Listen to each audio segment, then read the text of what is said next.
Welcome to Simple Spoken English. Today, we're diving into chapters 1 to 5 of an intriguing story name is Her Last Wish, that's both entertaining and perfect for improving your English. This story is filled with relatable emotions, real-life situations, and powerful conversations that will keep you hooked. As we go through each chapter, listen closely to the dialogues and expressions. This will help you understand everyday English, pick up new vocabulary, and see how emotions are communicated naturally in English. It's a great way to get comfortable with real-life conversations. If you're excited to see what happens next, please like this video to let us know. And after watching, leave a comment, sharing what you found most interesting or which parts surprised you the most. Your thoughts help us create better content for you. Let's jump into Chapter 1 and start this exciting journey together. There are 3 kinds of teachers in this world. Those who teach what they feel like teaching, those who teach what students want them to teach, and those who intend to teach, but never really do. I happen to fall in the 3rd category.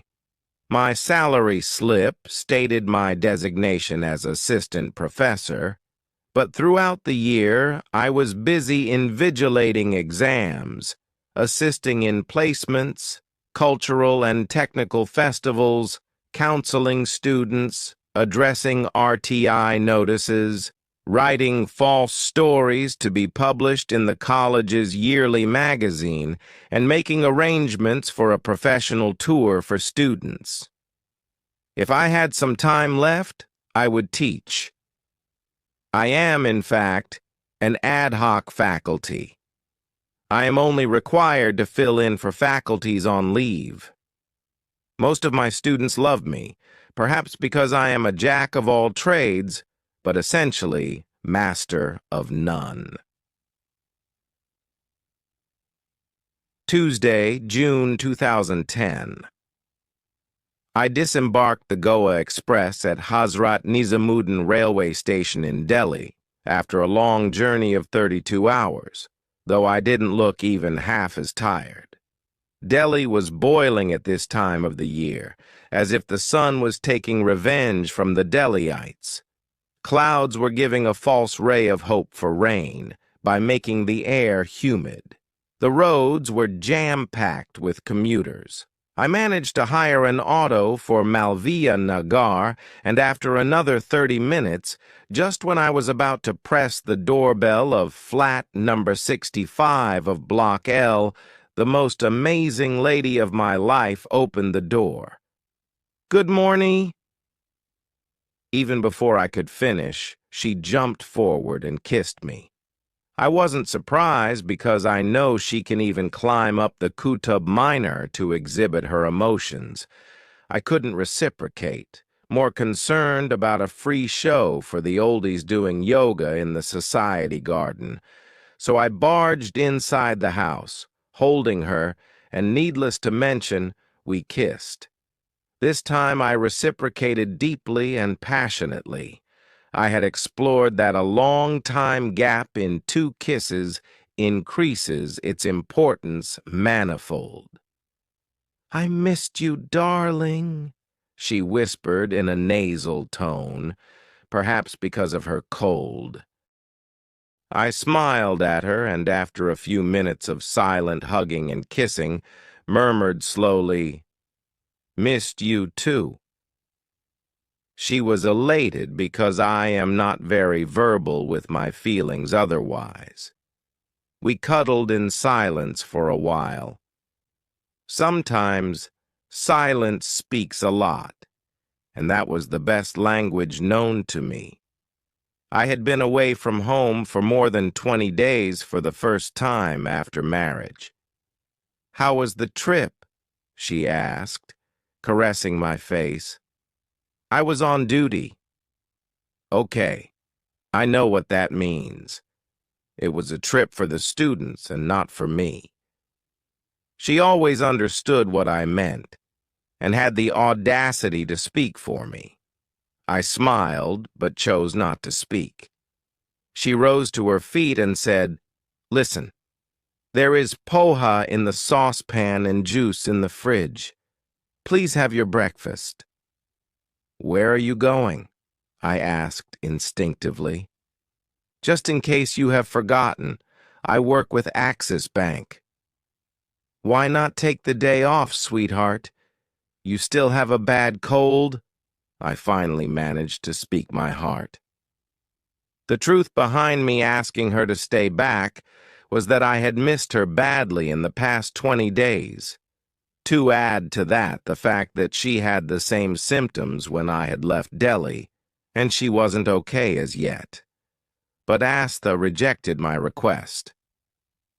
"No," she replied as she brushed her hair.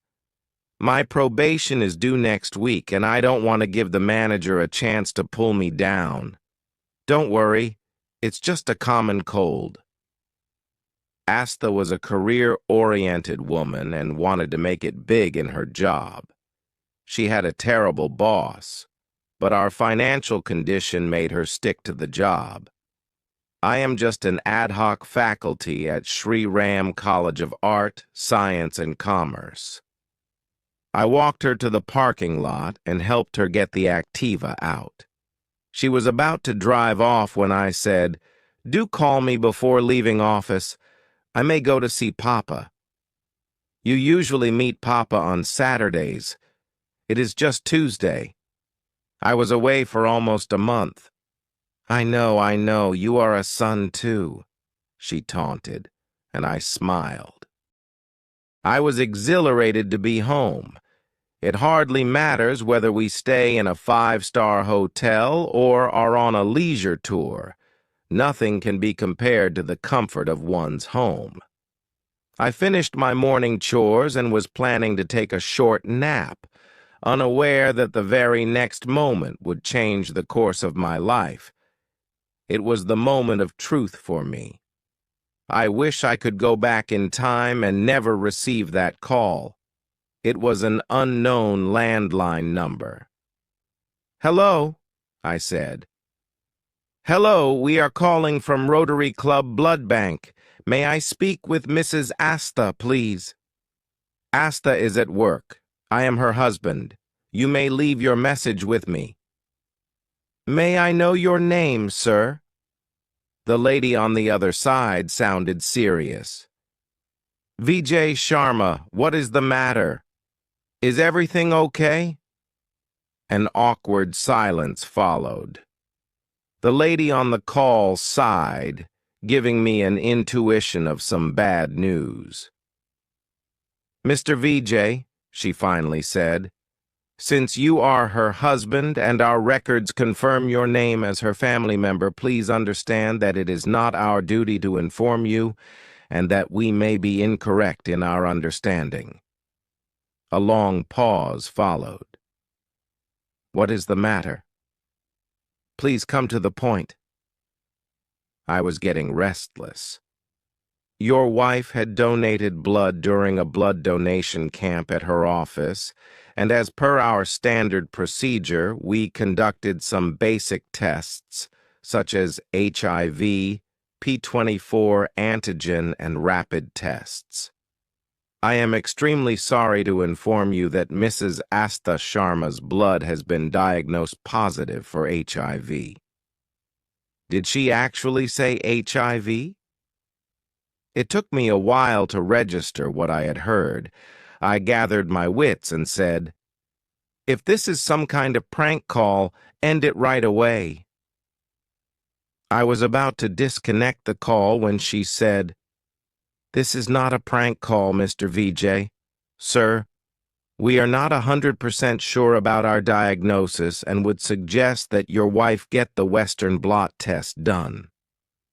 I went numb and lost my voice. Soon I realized that this was happening for real. The word HIV heavily echoed in my head. "Mr. Vijay, are you there?" she prodded as I was lost in my agony and hadn't spoken a single word. I managed to utter, HIV? Meaning AIDS? Chapter 2. I had heard the unexpected. It was something that I had heard of only on Doordarshan advertisements. Was it the news that could change my fate? Well, that was not the only struggle I had been through. I had been a loser all my life. People usually say that change is the only constant, but not for me. The only consistent thing in my life was losing. My grades in school were consistent between 40 and 50%. Somehow my life had never crossed the threshold of 50%. I had prepared for 5 years for IAS PCS. I surprised myself for having spent 5 years for these exams. My father was always hopeful that his son will be an IAS officer someday. It was his craziness to expect something of that kind from me. I am the only child of my parents, and considered it to be my moral duty to fulfill my parents' dreams. After graduating in English from Allahabad University, I had applied for my master's. During those days, I was also preparing for the IAS exam. I am unsure whether it could be called preparation, but I was sure then, and I am sure now, that the IAS is beyond my capacity. However, it took 5 attempts for my father to realize the same thing. I don't blame him for that either, because it was by mistake, and I still wonder how I cleared the prelims and main examination of PCS once, which had added 2 extra years of hope for my father. I had applied for many government jobs, and successfully managed to clear a few written exams as well. The most horrifying part of my life was facing an interview. When 5 pairs of eyes stare at a person as if they are about to post-mortem him, it becomes difficult for the person to even open his mouth. At the age of 30, I realized that I wouldn't be eligible for any government job anymore. I never had a dream of my own to chase. But for my father, his dream of seeing me as a government officer finally died. I had no courage in me to appear for a recruitment process. How could a mother not sense her child's feelings? She acted as my savior, declaring that her son wouldn't prepare for any of those stupid exams. A mother's heart always beats for her son, no matter how useless that son is. My journalist mother helped me to get the job of an Astha, professor in Sri Ram College of Arts, Science and Commerce. It was really embarrassing for me that even at the age of 30 I had to use my mom's reference, and that too for an ad hoc job. But I had no other choice. Generally, parents are at peace once their kid settles down in his professional life. But my parents were more worried after my appointment, for the next question was, who would marry such a loser? I vividly remember the day when Papa had asked me about the kind of girl I was looking for. That was indeed a difficult question. I applied my mind and in the end asked him to decide for me. How could I have made the most important decision of my life when all the other decisions had been made by them? I wonder why he had even asked me. I soon got the answer when my mother asked me whether I had a girlfriend. I rarely laugh, and that was one of those rare moments. My mother, too, joined me in the laughter, although our reasons were quite different. She was laughing at herself for having asked that question. Who would want to be in love with a person like me, I thought. I am good-looking, but, again, That was according to my mom. The truth is that I am a boring person. Sometimes some people use good words to say it and cover up by calling me shy instead. My parents always drifted in opposite directions for everything, but were always united in their views for two reasons. One, they both loved me, and two, they both wanted me to settle down and get married to a good girl. I don't blame them for their expectations. After all, every parent has the right to dream of a beautiful daughter-in-law. An extraordinary profile with fancy details was created on online matchmaking forums. Brahmin boy of height 5 feet 8 inches, fair complexion, smart, age 20. 9. Full-time professor at Shriram College. Father works in the police department. Mother is a senior editor of a famous newspaper, own house et al. I hated most of the above-mentioned details, as I knew the truth of it all, but liked the last line, which was in bold, no dowry. After reading this advertisement on shoddy.com, I confronted my mother. Mom, this ad is full of lies. What lies? She asked. Everything. My height is 5 feet 7 inches. My age is 30. I am just an assistant professor, and whose house are you referring to as own house? VJ, isn't this your house too? It suggests as if I am the owner of a separate house. You don't worry about all these things. Leave it to me. This is how my parents behaved. Whenever things go complex, they declare that I should leave it to them. You mentioned that my complexion is fair. My photo will prove otherwise. That is not a lie, she protested in a serious tone. Her raised voice silenced me. A year passed by, but my age in the matrimony site remained 29. As if my mother had taken an oath to promote my age to 30 only once I got married. I met almost a dozen girls. A few showed a little interest in me, but later denied the proposal. Some would ask me to meet them at a nearby mall. Few would talk to me over the phone, and we even went to the homes of a few. But each one of them declined eventually. Whomsoever I met personally, I would tell them that I was not a rich guy and that I was just an ad hoc assistant professor. That would help them in making their decision, but it wasn't helping my family. Every girl had her own reservations. Some didn't want to live with my parents while some were looking for a government officer. But these weren't the actual reasons for rejecting me. I knew the reason, but somehow my parents were in denial until they met Sonali. Sonali worked as a Java developer with TCS in Gurgaon. Her profile picture spoke volumes about her beauty and confidence. She was ambitious and wished to continue with her job even after marriage. Her hobbies included watching reality shows on TV, playing with puppies, so much so that she wanted to have a pet puppy after marriage. She was unaware then that she'd get 2 puppies if she married me. One fine Sunday, we visited her place to meet her. As usual, some boring and irrelevant topics were discussed. Her parents, being very smart, poked me twice so that I'd utter something, but I only nodded at whatever they asked.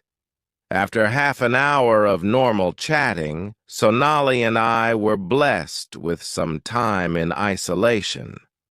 The real struggle for me began then. A beautiful girl looks killer when she puts on makeup. She was looking like a queen, and I felt like a poor man. I went numb, not because of her beauty, but because of the isolation. After smiling for around 5 minutes, Sonali asked. Any questions form, VJ? No, I replied hesitantly. But if you have any, feel free to ask. And the very next second, she began talking like a tape recorder. I realized that I had committed the cardinal sin. What are your future plans? Where did you study? Do you stay in a rented flat or own it? How is your job? Are you closer to your father or your mother? Did you ever have any girlfriend? Do you have any psychological problem? Do you have any health-related issues? What is your salary? Do you have any bad habits? I answered a few questions straight away, but got irritated later. I am thankful that she didn't ask me the size of my little buddy. Haven't you gone through my profile? The answers to all these have already been mentioned there, I said. There was a well-known silence in the room, she replied with a cunning smile. I think we would be good as friends. Well, that did not surprise me at all, but it also had Sonali's answer hidden in it. The very same evening, Sonali's mother called up and expressed her regret. Vijay is a very nice boy, but Sonali is actually looking for a government employee. We are really very sorry. This shot my mother's blood to boiling temperature, and she shouted aloud on the phone. This is disgusting! His profile was shared on the website. If your daughter had different demands, then we shouldn't have been invited in the first place. I was sitting very close to my mother and could easily comprehend her conversation with Sonali's mother. My son has a heart of gold, said my mother. I bet that you cannot find anyone better than him for your daughter. I looked at myself in the mirror and wondered whether my mother was actually talking about me. Hearing my mother's words, Sonali couldn't hold back any longer. Hi, Auntie. She took the phone from her mother and rattled away. My mother kept mum, but that didn't discourage Sonali. She further said, Let me tell you the actual reason for my rejection. I am totally fine marrying a teacher or even an Astha prof for that matter. But your son hardly speaks a word. He is an introvert and a boring person. He has below-average looks and lacks confidence. If it is difficult for you to digest these facts, then please consider my former reason of denying him. Hope you have got your answers now. Goodbye, and all the best for your great son's future. Saying all this in one breath, Sonali disconnected the call. My mother could hardly bear that insult. In her boiling rage, she said, How dare she disconnect the call? And dialed her number again. This time, however, I held her and said politely, Mom, enough of running away from reality. There was an abrupt silence and tears rolled down my mother's eyes. She is not a lady who gives up easily. She is egoistic. She shouted at my dad, Sanjay, you are to be blamed for this. That was it. Now the two age-old enemies were ready to spoil the rest of the happiness in my life. What the hell did I do? Papa retaliated. You have always forced your dreams on him. You never asked him about his wishes and dreams. That sucked out all the confidence from him. I cannot accept an idiot like Sonali calling my son an introvert. Stop shifting the blame onto me. Let me remind you that I work for the police force and am out for majority of the time. You have spent the most important moments of your son's life with him. Is it? Was it me who wanted him to be an IAS officer? No, it was you. You wanted him to continue attempting for that stupid exam which wasted his 5 precious years. In spite of theirs being a love marriage, I couldn't spot even an ounce of love between them now. They rarely spoke to each other, and whenever they did, the conversation would witness raised volumes, ending up in a quarrel. Thank God for our small 2 BHK apartment which had bound us to face each other, else none of us were even willing to look at the other's face. "VJ, please dress up. We are going out for lunch," my mother instructed me one fine morning while I was lazying around peacefully. My intelligent mind immediately decoded the intention behind this lunch. Another girl-seeing program. She is the daughter of one of my old friends and knows everything about you. I was left wondering what was covered in this everything. Is she aware that I am a hopeless man? I wanted to ask.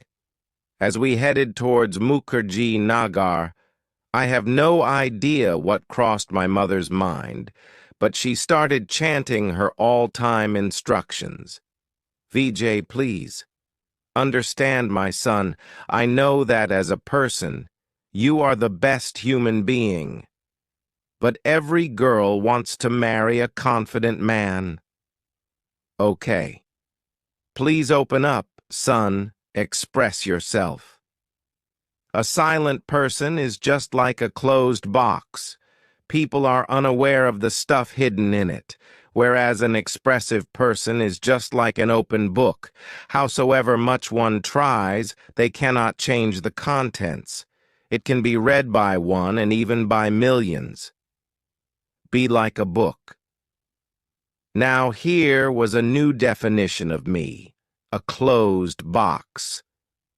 I nodded, and no matter how much I wanted to say, "I understand," I kept mum, but my mother understood my emotions. This was not the first time I was receiving this inspirational speech from my mother, and I was well aware of ways to avoid it. Silence. We reached the destined place, and my parents were welcomed. I settled in one corner of the sofa and scanned the room inquisitively. My mother immediately sprang into action by flaunting the most famous hero of Bollywood. "My son is very obedient and brilliant. He has cleared his PCS entrance exam, and one day he'll be an IPS officer just like his father. Although he isn't interested in his current job, he is just parking himself while preparing for a government job." My father stared at me. He seemed happy that at least my mother was appreciating him in others' presence. "VJ has never even touched alcohol, let alone his having a girlfriend. Isn't that the reason why we were here? Had I had a girlfriend, why would we have met these people?" My weakness of being unable to have a girlfriend was somehow showcased as my strength. After a few minutes, my mother's next target, a lady, entered the room. Speaking of her, just as a lady would not be enough. She looked like a model with her shining hair, adorned in black and white Punjabi suit with high-heeled sandals, making her 5 feet 6 inches tall. On her ears glittered small diamond studs. She had a perfect body, with all the curves at the appropriate places. Her cheekbones made her look like Kareena Kapoor in size 0. After a few seconds, I was apprised that this model had just landed a job with Axis Bank. The beautiful name of this beautiful girl was Astha. "Mr. VJ, be ready for another rejection." I made a mental note. I had prepared myself for the worst. It is very interesting to know that once you are prepared for the worst, your confidence touches the sky because you have absolutely nothing to lose. I glanced at Astha, and our eyes met for the first time ever. She smiled, but I was too engrossed in her beauty to smile back at her. However, I wasn't nervous, as I was already prepared for the worst. "Astha, why don't you take him along to the nearby ice cream shop?" her mother suggested. After almost a dozen bride hunts, I was familiar with these formalities. For me, it was an opportunity to chat with a model. We were just about to move when my mother said, "VJ, come soon." Her merciful eyes were pleading me to talk openly with Astha. I nodded. 5 minutes into our walk to the nearby ice cream parlor, Astha took the first step to strike a conversation. "Do you like ice cream?" "Occasionally." We reached the parlor and settled at the extreme corner table. Being a Sunday afternoon, the place wasn't much crowded. "Welcome to the ice cream wonderland of New Zealand. We pioneer in natural ice cream flavors," a waiter said, and asked Astha her choice. It amazed me to see how expert these waiters are to extract an order from ladies, offering maximum courtesy to them, and conveniently ignoring the fact that the bill could be paid by the man too. Astha was busy going through the menu while asking for my preference. "Nothing specific," I said, as choice of ice cream was millions of miles away from my mind.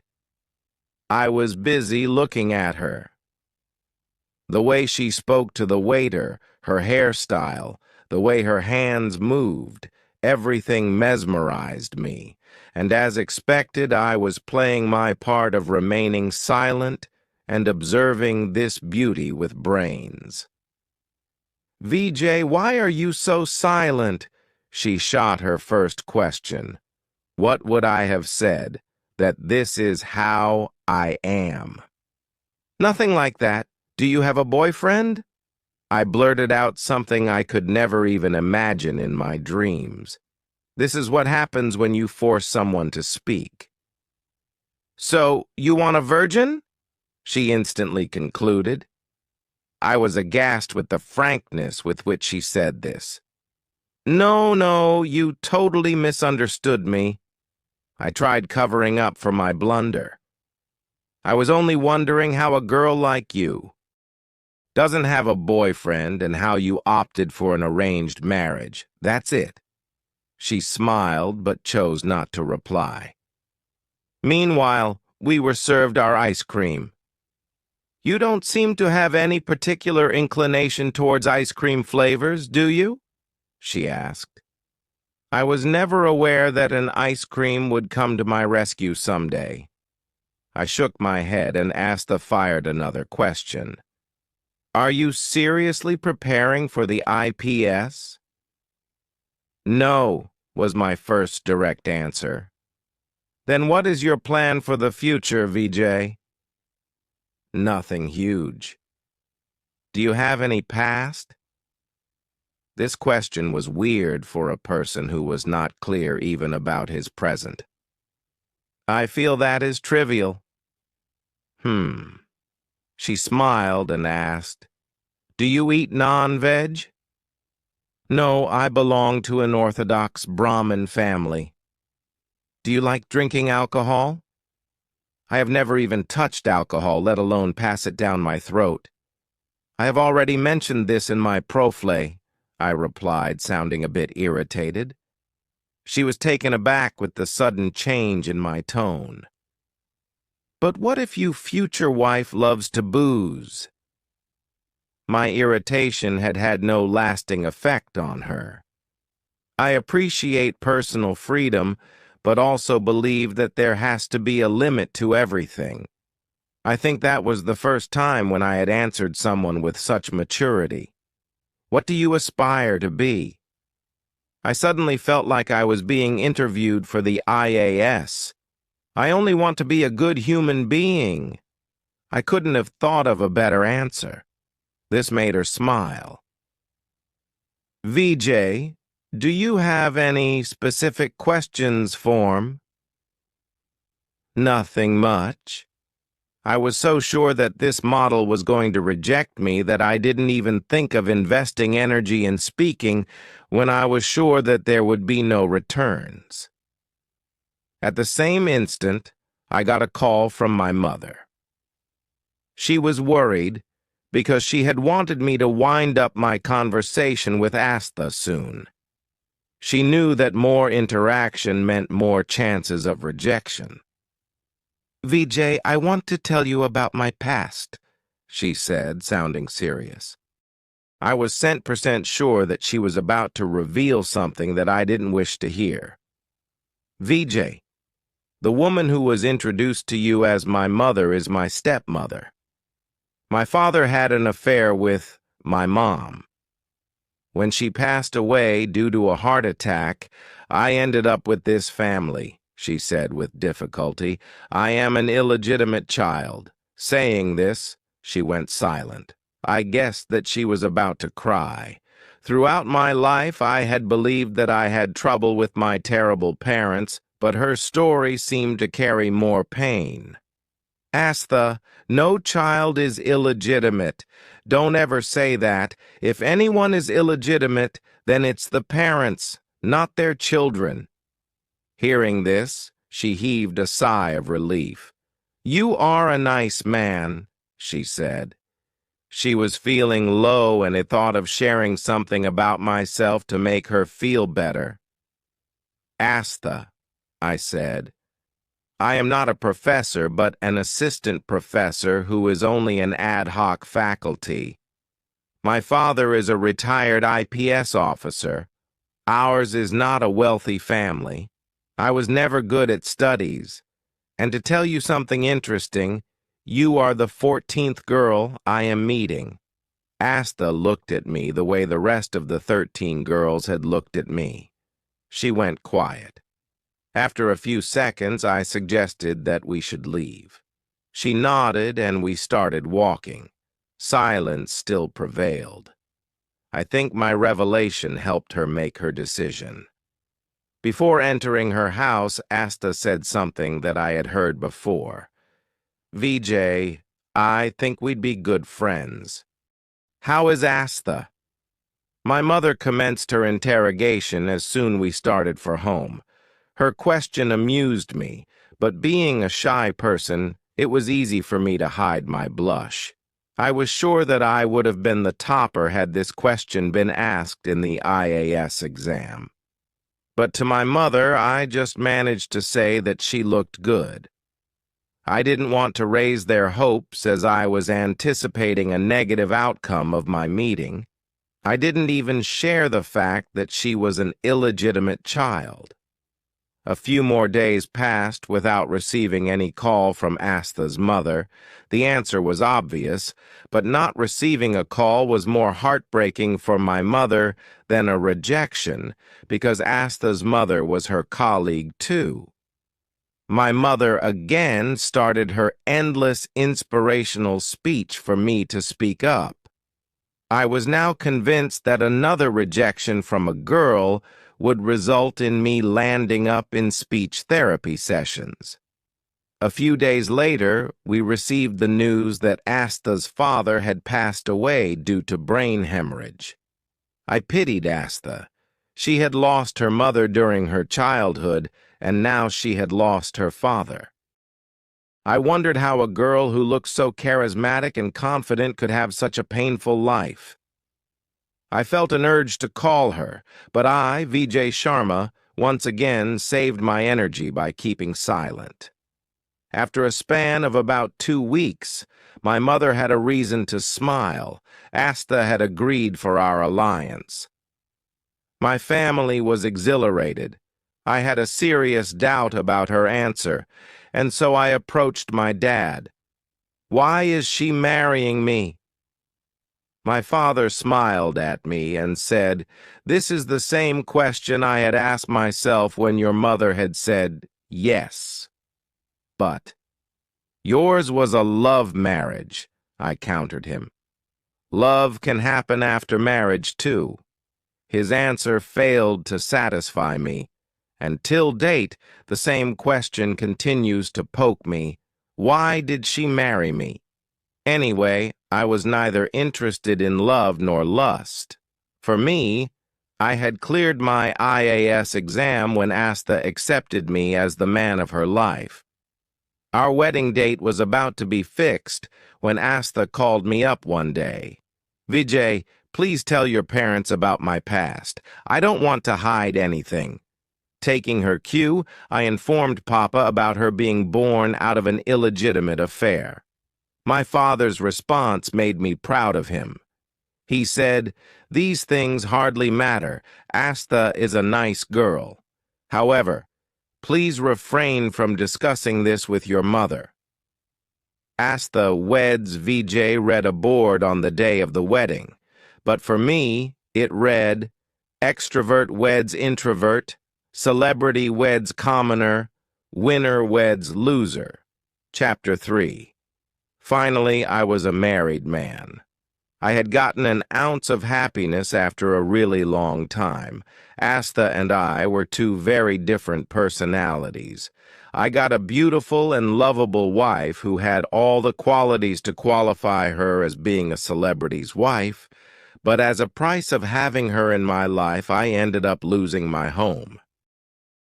Astha loved non-vegetarian food and drinks. She loved to party, and I hated it, both for the same reason, people and gatherings. I preferred to live alone. Every now and then she would force me to have a drink with her, but I managed to refrain. I never stopped her from doing anything. I appreciated personal space, and being bossy was not my style. She was eating non-vegetarian food in a Brahmin family who hated even the slightest smell of it. After 1 month of our marriage, I got the first puncture in my happiness balloon when my mother got to know about Astha being an illegitimate child. My mother behaved with her as if she were a whore. Astha, however, was not the kind who would gulp down all the poison and remain silent. She blurted out, "I had cleared everything with my husband during our pre-marriage meet." To not get burnt from the fire in which my mother was already burning, I diverted the flames towards Papa, saying, "Mom, I had apprised Papa about this, and he suggested that I keep it from you." Now the age-old enemies had one more reason to fight. After the revelation about Astha, my mother began to hold her responsible for everything. Our home had turned into a battlefield. Every now and then, my mother and Astha would fight over trivial issues. After almost 4 months of an incessant tug-of-war, the rope finally broke when my mother stumbled upon the bottle cap of a breezer. She darted a direct question at all of us. "Who was drinking in my house?" No one answered, but everyone knew that it was Astha. The last nail in the coffin was when my mother sniffed that Astha had cooked omelet at home in her absence. In a Brahmin household where no one had ever tasted meat, a person who eats non-vegetarian food and drinks alcohol is termed as a sinner. How could Astha behave in this fashion? I questioned myself about my actions while all this was happening right under my nose, and as usual, I remained silent.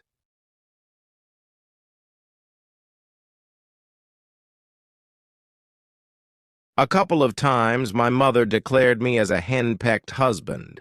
I couldn't understand what that meant, but one thing that I knew for sure was that whenever my mother said that I was henpecked, it only meant that she had surrendered in the great battle between mother-in-law and daughter-in-law. After 5 months of battle, Astha finally won. As a result, it was decided that we would move to a separate rented flat in Malviya Nagar, close to her workplace. This being the official reason for our shift, there were a multitude of unofficial reasons. I gradually made it a trend to visit my parents' place every Saturday, because Saturday would be an off for me and a day in the office for Mom and Astha. Isolating Mom and Astha had given me a few days of peace. Neither did my wife complain about my mother, nor vice versa. I was finally away from all the nagging business. Everything seemed to be perfect. A beautiful wife, dual working members, no nagging at home, and happiness. But life had again managed to prove that Mr. VJ had to suffer till the very end. My only reason for happiness: my wife had been diagnosed positive with HIV. I couldn't believe it. I wondered if I was watching a movie. Was all of this actually happening with me? How did she get infected? Was she having an affair? Was I infected with HIV too? Will my wife die? All these questions deluged my mind. There was absolute silence in the room. It was the deepest and darkest silence of my life. Whatever little knowledge I had about the disease compromised that AIDS was incurable, and my wife was certainly going to die.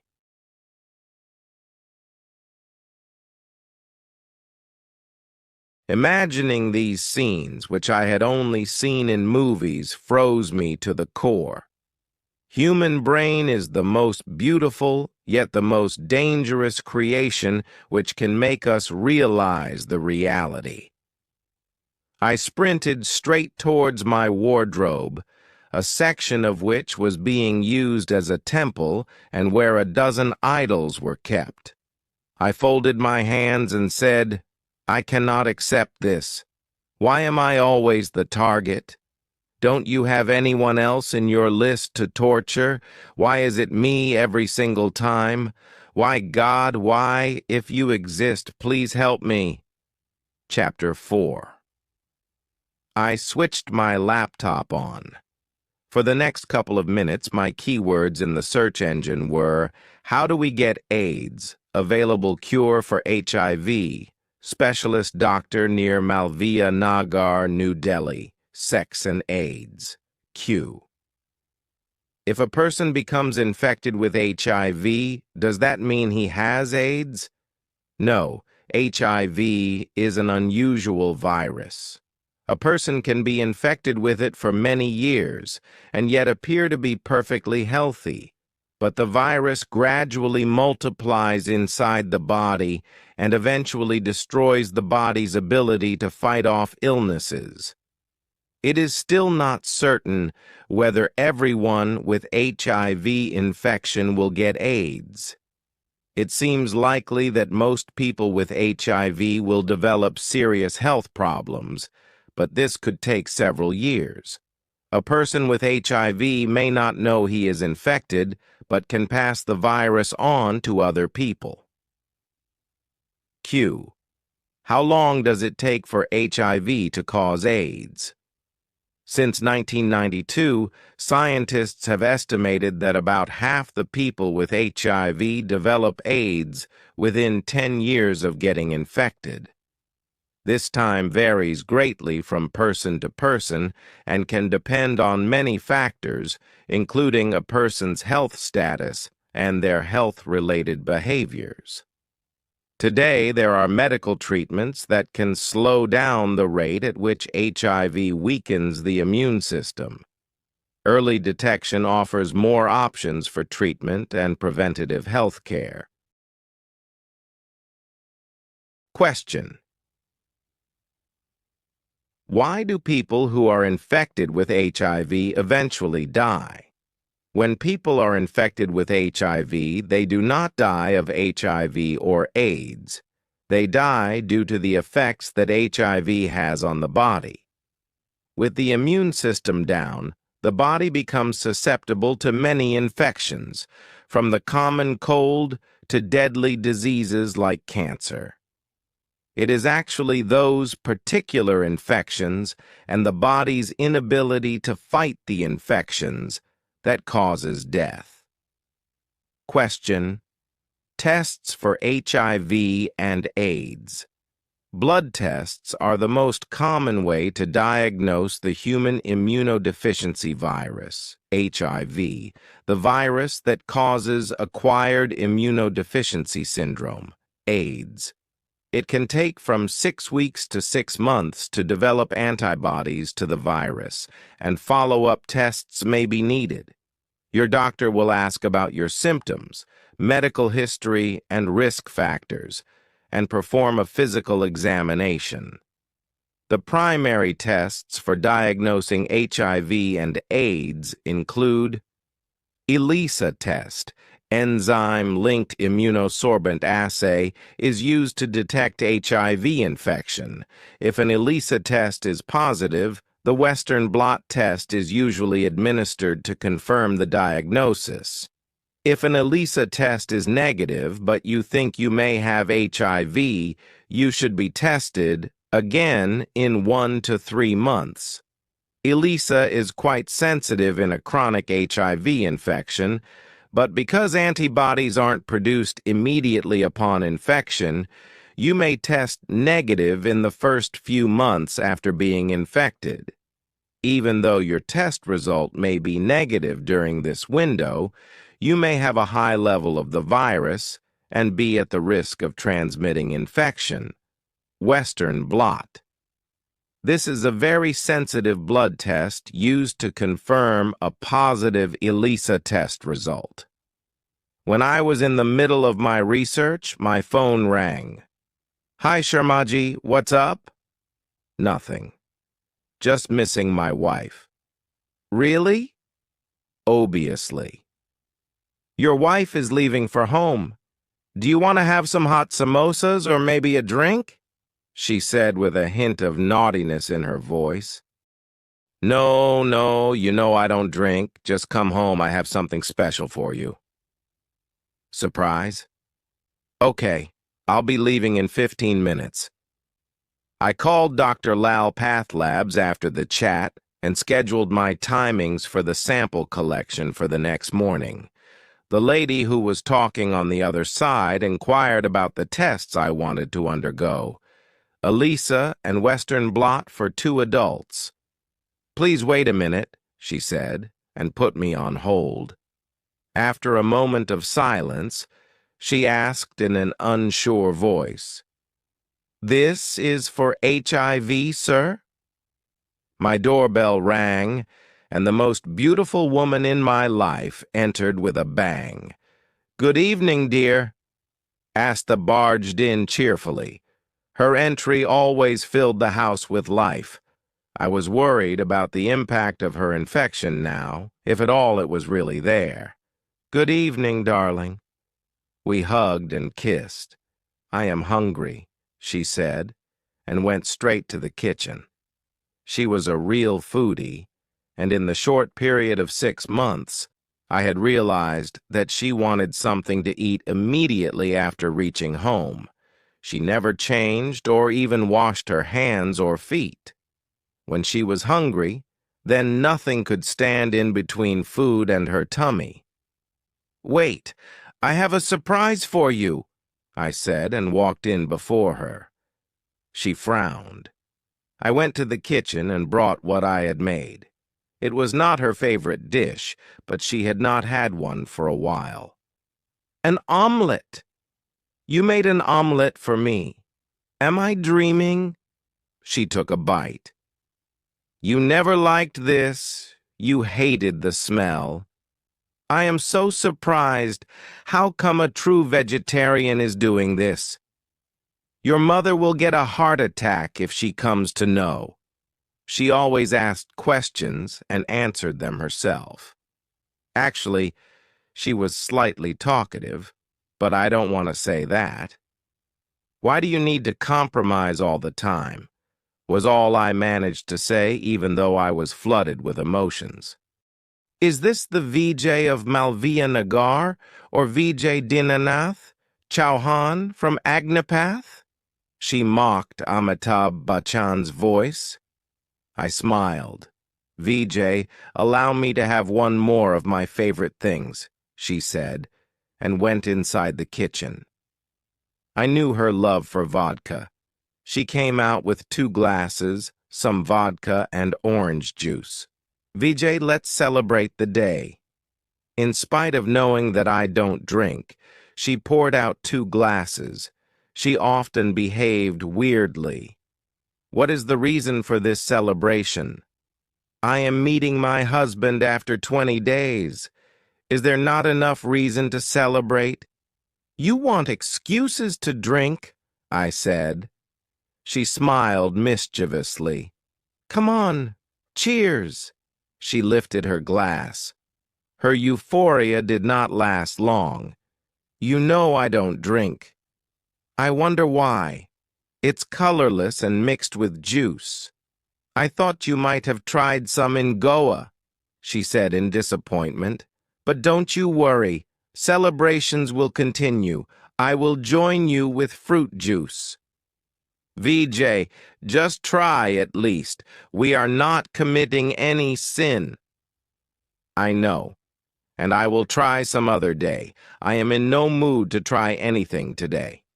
She pouted and made a sad face as I said this.